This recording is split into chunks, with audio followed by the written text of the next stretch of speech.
Hi there, it's Julie here, and welcome to another episode of Leading You. I really hope that you have enjoyed the episodes so far. The guests have been extraordinary, sharing their hints and tips with you as to how you can start off 2026 really supporting your mindset, your mental health. There was tips for if you're wanting to write a book, and also tips from our beautiful stylist, Bridget Bell, last week. So I really hope that you have enjoyed those episodes.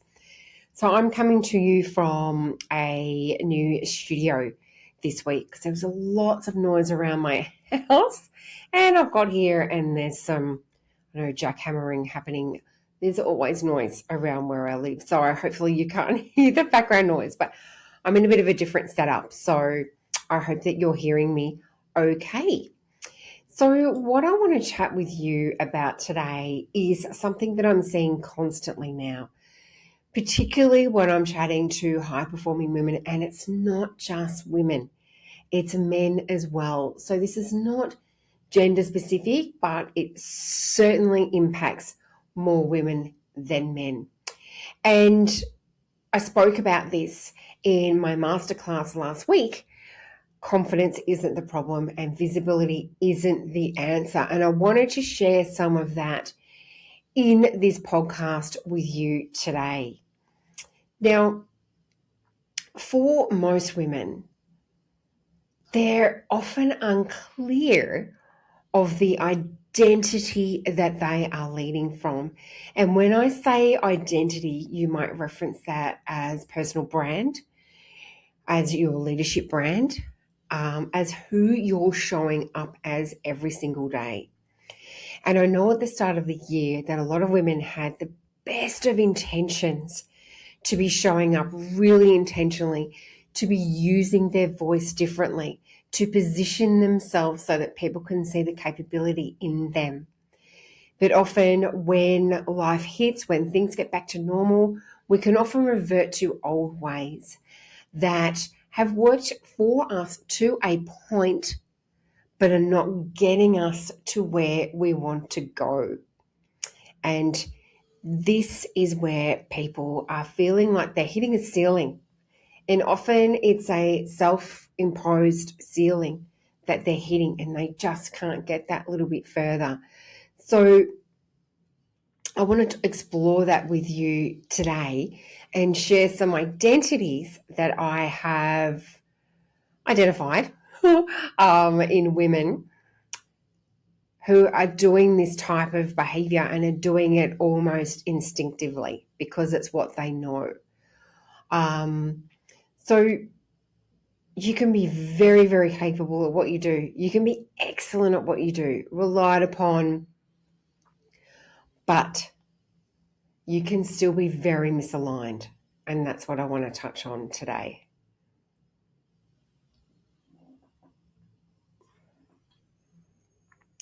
I think we all know in a world that is full of disruption, where AI is changing the game for so many roles and it's basically, if it hasn't impacted you already, it's going to impact you. You need to be ready for that. And there's so many mergers and acquisitions that are happening. Retrenchments are second nature now. We're talking about this so often. And it's often coming as a surprise.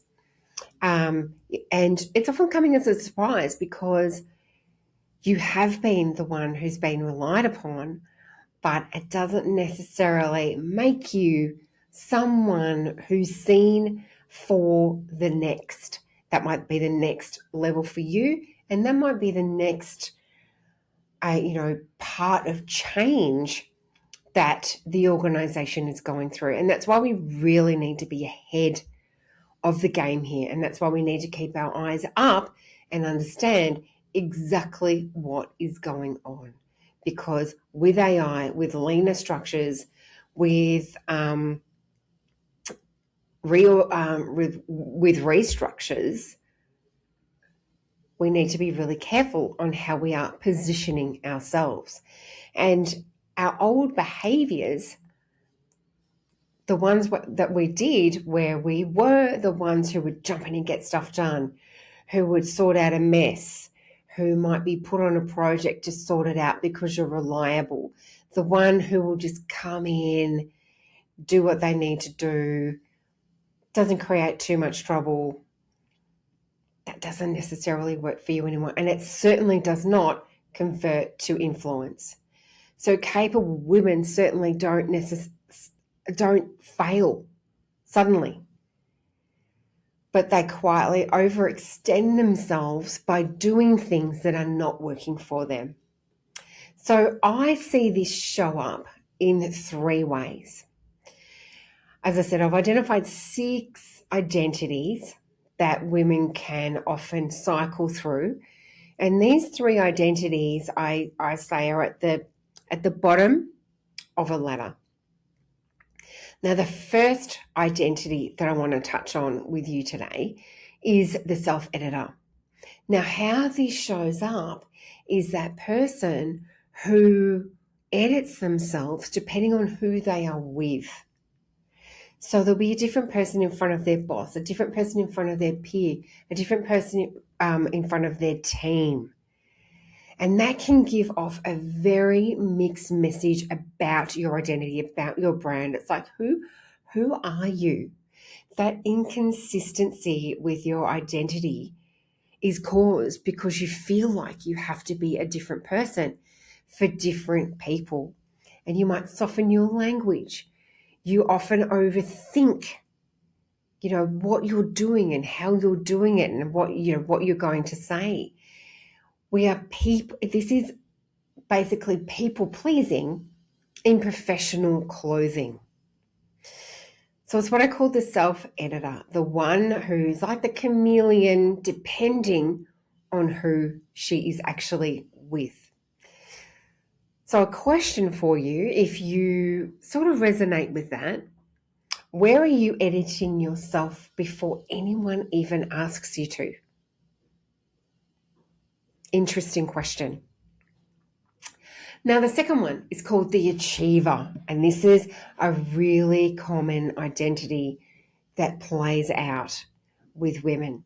And this is the one who has a complete addiction to results, always been a high performer, always been the one to get the outstanding performance appraisals, get the bonuses, known for doing a really great job.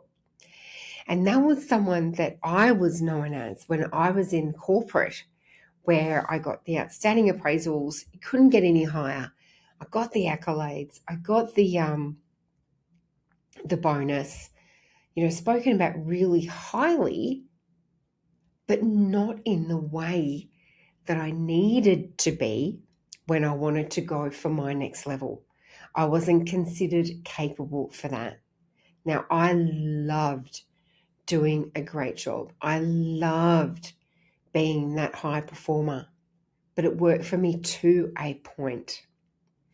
So a lot of the validation that I and these women get is through output.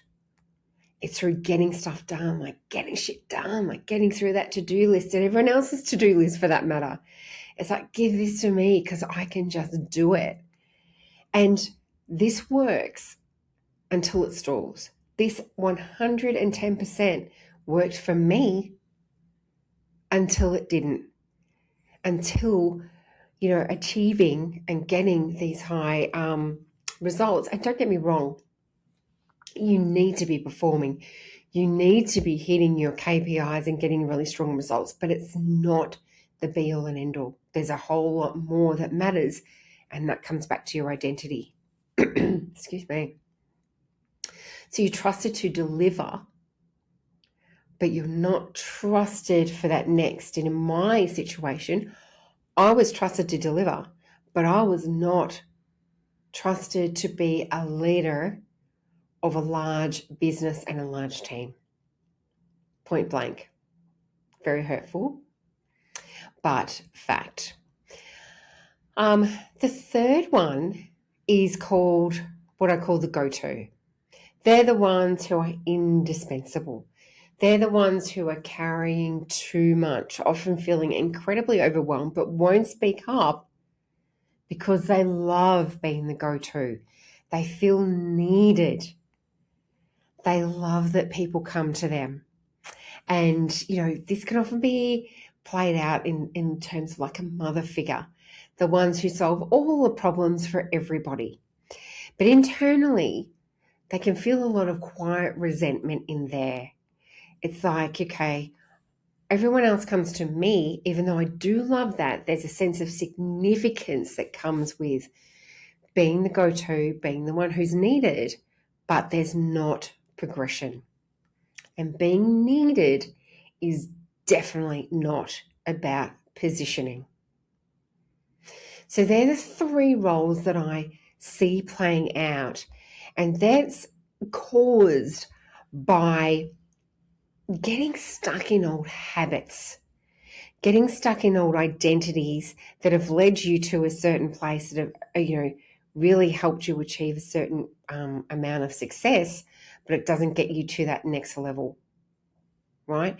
And this is how things can play out, especially at this time of year where we've come back to work with the best of intentions. We're going to do this, we're going to do that, we're going to be this way. But when things start getting really busy, we just revert back to who we were. And it's like, oh, I'll just do this. I'll just get this done. I'll just do this once. But it never becomes about once. Because once you cross that boundary of your best intention, it just seems to be the case that we slip back into old habits all too quickly and get stuck there. And that is not what I want for you this year, because that is not how you are going to achieve. So we do this for many, many reasons. It's safety, it's identity reward. People know you, people praise you for being this way. And there's a lot of fear that is attached to changing identity. And that's something that I'm going to go into with you next episode, because we're going to be talking about the three identities that are working for women, okay?